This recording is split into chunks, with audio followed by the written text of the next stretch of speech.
Y no es poco, ¿verdad? El 48% de los conflictos en general han tenido un episodio de violencia.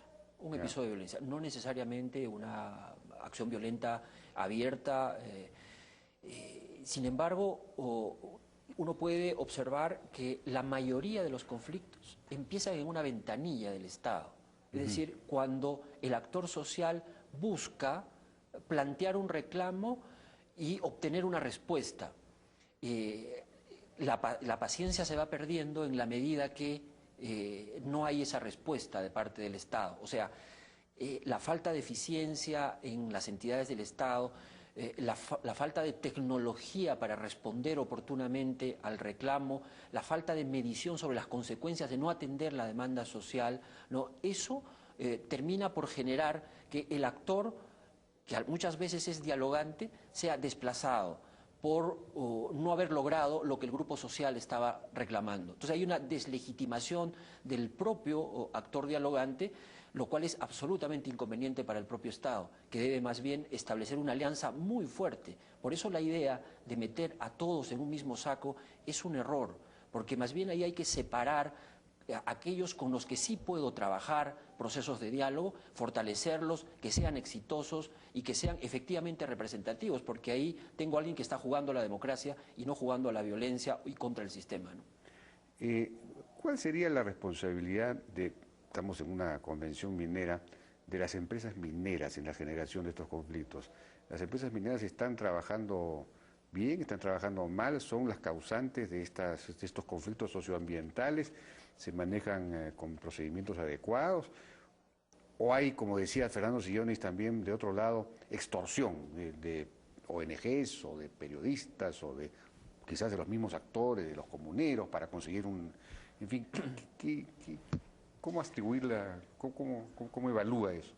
Yo creo que la complejidad de los conflictos exige que hagamos análisis muy finos, en este caso de los actores, y caso por caso. O sea, es un error pretender asignarle a todos los conflictos sociales un rasgo determinado, ¿no? Puede ser que hayan casos en los que hayan operadores políticos interesados más bien en instrumentalizar el conflicto con otros fines, o hayan claramente extorsionadores, chantajistas. Esto se puede presentar, ¿no? Pero por otro lado, hay también reivindicaciones justas, hay razones para protestar. En el Perú yo creo que sobran razones para protestar, ¿no es cierto? Y también hay que distinguir entre la población que está buscando en realidad que sus derechos sean reivindicados, que se les reconozca que su situación de necesidad debe ser atendida. Y eso hay que diferenciarlo de quienes están en los conflictos con una intención exclusivamente de capitalizarse políticamente, ¿no? O sea, el conflicto es un poderoso aparato de propaganda si se quiere lanzar un líder, si se quiere cohesionar a un grupo social en torno a un proyecto político, ¿no? Entonces se utiliza como un recurso, y la violencia también es un recurso utilizado para equilibrar posiciones.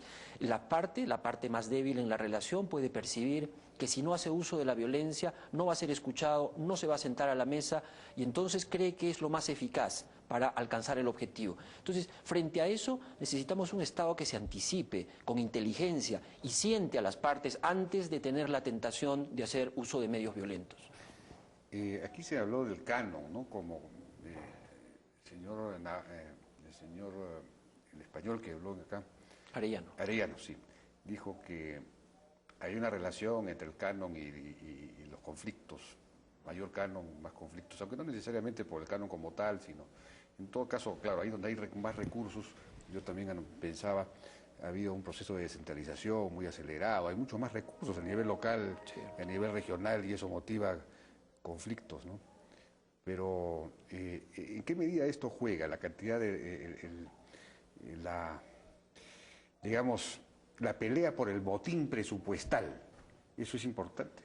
Es muy importante, no solamente del botín presupuestal, sino de cuánto provecho puedo sacar a la explotación de un recurso natural. O sea, en contextos de crecimiento económico se presentan una serie de oportunidades, y sobre todo los grupos sociales menos favorecidos encuentran allí un incentivo para actuar, ¿no? Es decir, el crecimiento